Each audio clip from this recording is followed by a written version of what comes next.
Once teams get questions answered in discovery and it points them on the right path, they usually love it. But if you let them flail for too long, they're going to get like, I don't want to do this. I want to do delivery because it's measurable.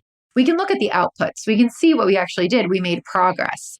So I really want you to take a step back and look at what directives the teams have for discovery work.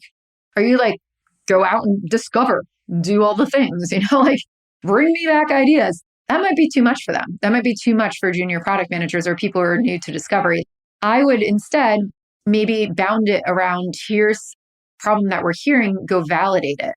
Go see if this is the right problem, see if it's the wrong problem. Give them something to go off of so that they have a chance to go out and discover towards a goal. So I'm not saying like give them a solution to build. What I'm saying is just like bound the problem space a little bit more. And that's a nuance that you have to get really used to when you're a product leader. You have to figure out, when do I bound and when do I just let people run? Hello, and welcome to an episode of Dear Melissa from the Product Thinking Podcast. The lines are now open, and we're ready to answer your most pressing product questions. Which prioritization framework would you recommend and why? Hi, Melissa. Do you have any suggestions on developing a product strategy? Whoa. That's a lot of questions. All right, let's dive in. Hello, and welcome to another episode of Dear Melissa. Today on the podcast, we've got 3 great questions for you about leading teams through dual track Agile, coming back after a toxic work environment, and what to do first when you're starting as a new CPO. But before we get to that, I just want to remind you that you also can submit questions to Dear Melissa. So go to dearmelissa.com, let me know all of your burning product questions, and we'll answer them on one of these episodes coming up. So with that, let's dive in. First question. Dear Melissa, our product teams have been working with dual track for quite a while. We are doing delivery with Scrum, and while it's not perfect, the routine is there and it's flowing. But we haven't found a good routine to run discovery in parallel to delivery. The team tends to favor delivery. It's more concrete and urgent, whereas discovery is more uncomfortable and abstract, at least at the beginning. Any concrete tips on how to run team meetings or celebrations mixing discovery and delivery? How should we run dailies, planning, demo, and retro for dual track Agile? When do we talk about both discovery and delivery, and when do we focus on one? Did you know I have a course for product managers that you could take? It's called Product Institute. Over the past 7 years, I've been working with individuals, teams, and companies to upskill their product chops through my fully online school. We have an ever-growing list of courses to help you work through your current product dilemma. Visit productinstitute.com and learn to think like a great product manager. Use code THINKING to save $200 at checkout on our premier course, Product Management Foundations. All right, we're back and we're talking about dual track Agile. So how do we do discovery and delivery together? I think the first thing to really look at is your discovery and delivery aligned for the most part of what you're doing? Unless you're kicking off an entirely new feature or issue to solve, then you should really be making sure your discovery feeds into delivery and not disrupt it. You shouldn't be working on like multiple initiatives at once unless you're in the transition phase of, hey, we're pretty much done with this. Now it's time to move on to the next one. And at that place, it might be a little bit tricky. You're going to have to keep people updated on what the new discovery stuff is, but not really disrupt their delivery progress on the old issues as well. So that's where you're going to really diverge in these cases and have different meetings to talk about what are we learning about for our next feature? How are we talking to customers? What feedback do we get? And the idea is that you don't want to like pull the whole team into those discovery sessions every single day. The developers aren't usually focused on that part of it yet. But you want to come to them when there's some meaningful information that they need to know that's going to set them up for success once they start to actually get into delivery mode. On the other side, though, let's say you're not really ready to switch features yet. Like you're just doing discovery along the way, which is for the most part you should be doing, right? Like you should be launching something, going out, doing discovery to make sure it worked, and then coming back and iterating on it. If you're doing that, these conversations tend to flow pretty naturally because you're like, oh, what did we learn last week that we have to incorporate into this week's sprint? So I'd say in those cases, you should be thinking about how that feedback gets communicated in dailies, planning, demo, and retro. All of those things should go very nicely together because you should be feeding feedback into it. So that's really making me think about 2 questions to really ask you about this. One, when teams are confused about delivery, typically there's two reasons. So the first one, like they don't know how to do it, and you really solve that with training. But two is the constraints might be too wide and your team's not mature enough yet to actually really engage in discovery. So I want to focus on that second one that I was just talking about. Like, do you feel like your strategy has been deployed correctly into a space where the teams can actually look at what should be discovery work in front of them and go, okay, so let's make a plan of action and we know how to get started. If you want teams to focus more on discovery, you got to make it accessible for them to jump into the discovery. So if your teams are not super mature yet and they haven't been doing this for quite a while, what I'd say is tighten the constraints around them enough to help them start generating more ideas and spark direction. If you have teams that are like waffling on which way to go for too long, like let's say a couple of weeks where they're like, I don't know, I tried that, it didn't work, I tried that, it didn't work. But like they're not getting meaningful impact to help them make a decision. If it's not the training problem, it's that the bounds of your strategy that you deployed to them or the goals that you gave them is just way too wide for their skill level. And then as the product leader, you now need to come in and tighten those constraints so that they can have some action. They can know what to do first, and they can start to get some questions answered. Once teams get questions answered in discovery and it points them on the right path, they usually love it. But if you let them flail for too long, they're going to get like, I don't want to do this. I want to do delivery because it's measurable. We can look at the outputs. We can see what we actually did. We made progress. So I really want you to take a step back and look at what directives the teams have for discovery work. Are you like, go out and discover, do all the things, like bring me back ideas? That might be too much for them. That might be too much for junior product managers or people who are new to discovery.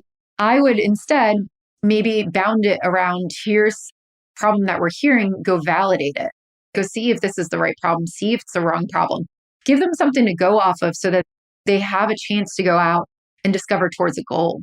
So I'm not saying like give them a solution to build. What I'm saying is just like bound the problem space a little bit more. And that's a nuance that you have to get really used to when you're a product leader. You have to figure out when do I bound and when do I just let people run. So if you're finding that your culture is like, we just don't want to do discovery work.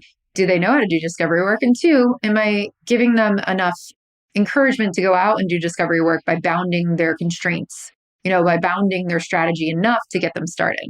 Two, how are you measuring progress here this is my second question after that one. How are you measuring progress on the discovery work? When we measure outputs, what we do is we say, hey, look at all the features we just released. We did a retro on it. We do demos on it. What are you doing for discovery work that's showing that we care about it? This is where I love to use Product Kata. That's why I got started with it, because you get to track all of your experiments, reflect on it, show the learnings, and you do this in a really nice grid that shows everybody what we've been doing, what the progress is. It's a great way to communicate it. Usually when I teach teams that are new to discovery and I show them the Product Kata, they love it because they're like, oh, finally, this is like my JIRA for experiments, right? Like this is my way to actually track and show people what we're doing. And then the executives like it because it shows that there's a lot of learning going on. We're working towards goals and there's lots of results here. So I would really think about it like that. Are we measuring our progress and rewarding the progress for discovery in the same ways that we're rewarding the progress for delivery? And that's a culture thing as well. So I don't think it's just about like how you run your dailies or planning your demo and retro. I think it's actually a bigger question about, is your strategy at the right constraint? Are your teams well equipped to go do the discovery? And three, how are you celebrating your successes or showing them that they're making progress? How do you talk about the progress of learning in all of those rituals that we just talked about? So I don't think it's about focusing on one versus the other. It's going to diverge when you're kicking off something new. But if you are in the middle of creating a new feature or product, these things are going to be pretty well tied together and they should just feed into each other naturally. And if they're not, then you have to ask yourself, are we setting up two major initiatives for the team and splitting it? You want people to concentrate and focus and get something done and work towards a goal, then move on to the next goal, then change focus for something else. So hopefully those tips help you. It is hard to start doing this at first too. And I would also encourage you to look at your cadences for dual track and just see if something's not working for you. You don't have to follow everything by the book. You don't have to just copy and paste whatever was out there. If it's not working, change it. Find something that works for you. Don't feel like you have to be locked into the bounds of every framework that's out there. All right. Second question. Dear Melissa, what do you do when a job experience as a product manager has left you so burned out that it makes you afraid to take on that responsibility again? In my last job, I was under a lot of pressure from the VPs to make our product profitable quickly. I proposed a model having a different product and worked so hard to launch it. After 2 years of work, the VPs evaluated me a 1 out of 5. That was it. I quit the same day. My team and I improved every KPI, and that product is still active. I loved being a product manager, but that company didn't believe in me. Long story short, I'm still resentful of that evaluation, and I became insecure. What do I do now? Well, I'm really sorry to hear that. I've had experiences like that too, where I feel like I did a lot of productive things and I still wasn't rewarded for it, respected for it. So based on what I learned from my experiences, here's what I would do for you. And I'll tell you how I did them too. But 2 things to think about. One, what was the direct feedback on why they give you a 1 out of 5? Even if you hit your KPIs, like were they measuring you towards those KPIs? And if not, what were they measuring you on? But also, how was your human interactions with people while you were doing these things? I've found that in my experience, when I have been showing that I'm really good at my job and I can hit all these KPIs and I can do all these things, and I'm still not getting along with my managers or they don't like me or they rate me a 1 out of 5. I've reflected on that in the past and found that it was actually my interpersonal relationships. I was a hothead when I was younger. And when I would come into companies, I was like, I know I'm doing this right and you're doing it all wrong. And people do not want to hear that.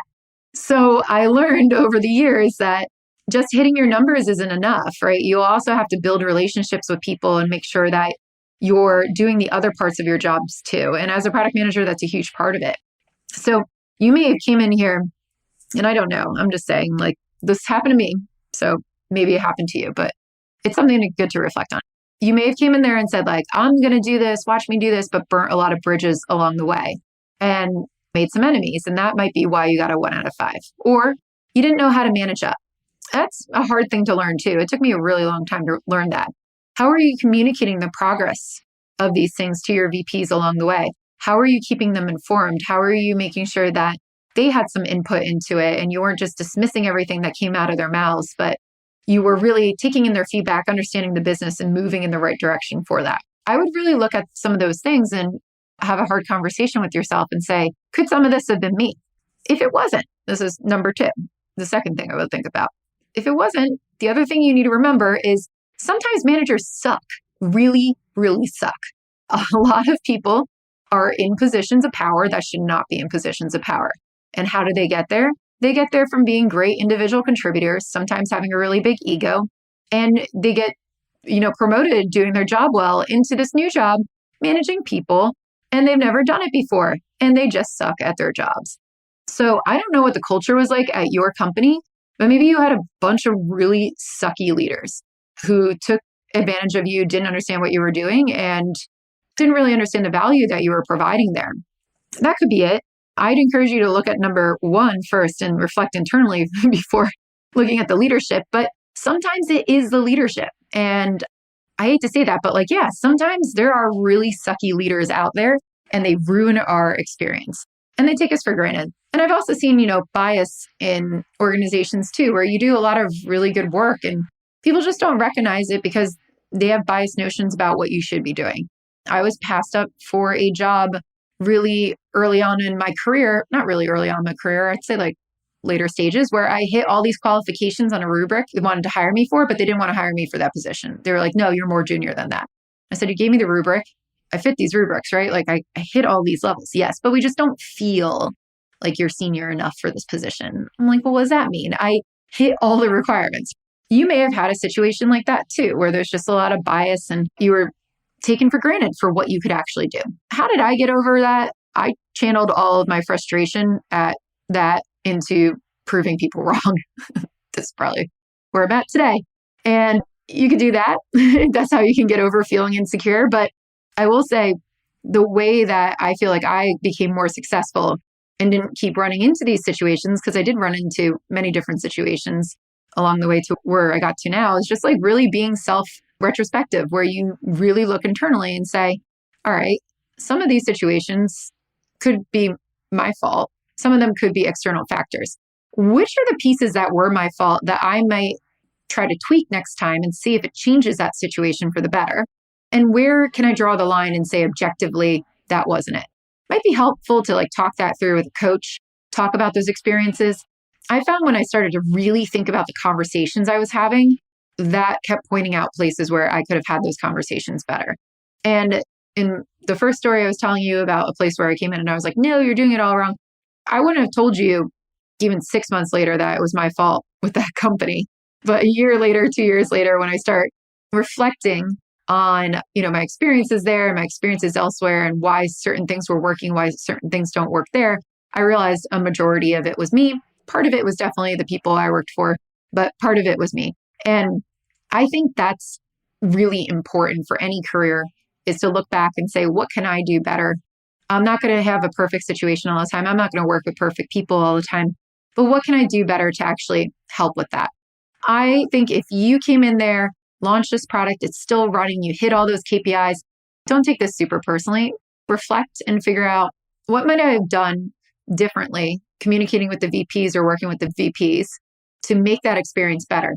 Did I not just know how to communicate to them? Did I not keep them apprised of the situation? Was I kind of a jerk?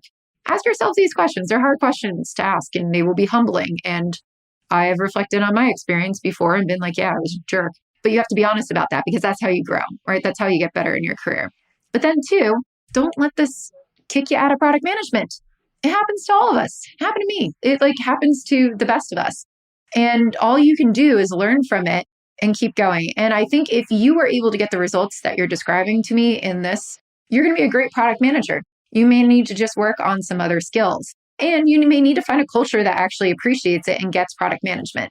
If your company did not understand product management, you didn't have a shot in hell there. So find a place that really gets it and then thrive, because they're going to be super happy to have you. They're going to want somebody who's hit all those KPIs and all those goals. And you can say, I was just not being appreciated in my last role and I really wanted to come somewhere that got it.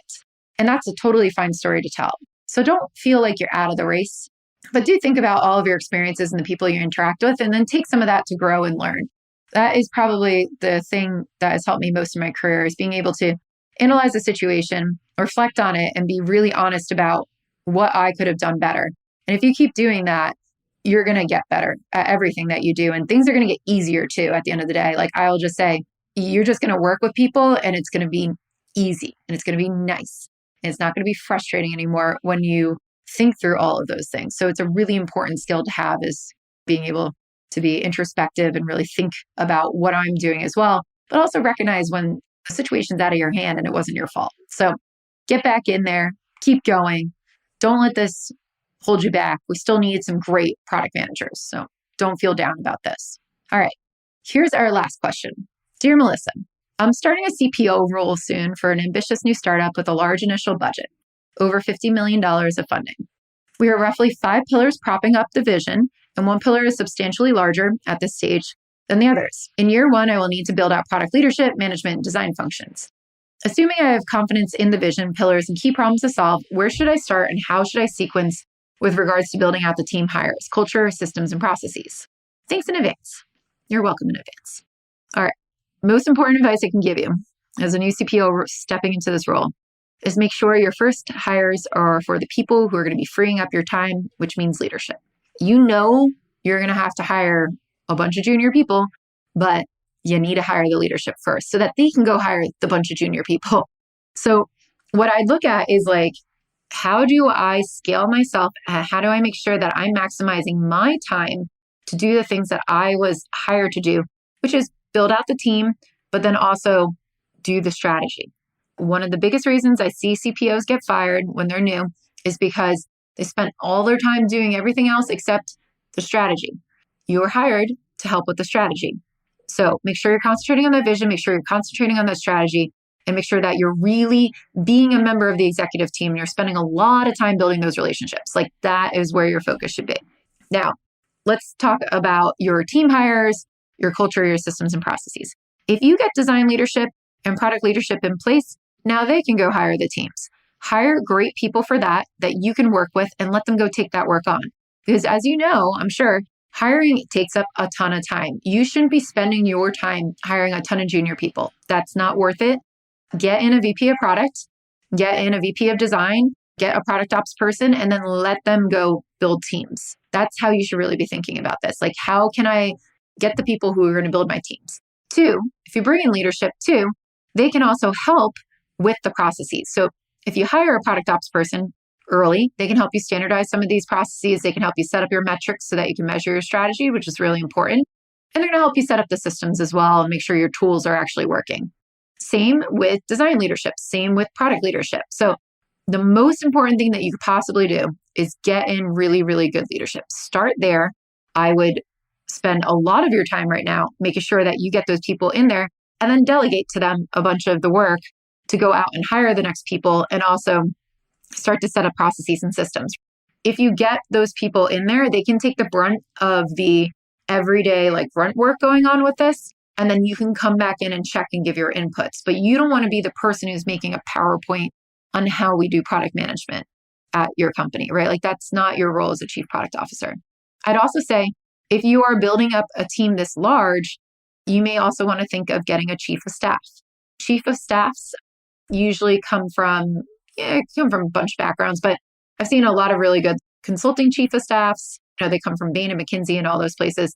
And what you can give them is help me make my board slides, help me make sure communication's going seamlessly across all of my leaders, help me pull all the financials that I need to be able to communicate my next strategy. They can help you with strategic thinking. They can go do research for you. They can go make sure everybody's moving in the same direction. You might want somebody like that as well in your team, depending on how many people you're going to oversee in this product management organization. I've worked with a lot of CPOs who've had chief of staffs and they love them. And they're like, oh, wow, I would never exist without this. This helps me so much, especially when it gets into board slide territory, which pops up at least 4 times a year. And you got to go spend the next several weeks putting board slides together. You don't want to take out 4 months of your year to put board slides together. You want somebody else who can help with that. So just remember, like the biggest thing that you could possibly do as a chief product officer, as an executive, is get leverage. Anything that provides you with extreme leverage is what you should do first. That's how I would think about it. All right, that's our questions for today in the Product Thinking Podcast. If you have a question for me, please go to dearmelissa.com. And if you've been enjoying the Product Thinking Podcast, I'd really appreciate it if you could leave us a review and a rating anywhere that you're listening to this. It helps people find us. We also love to hear your feedback. We want to hear what you want to hear more about on the show. So definitely ask more questions because this helps inform what kind of guests I get on the show. And leave us some review and let me know what the feedback is. I'll see you next time.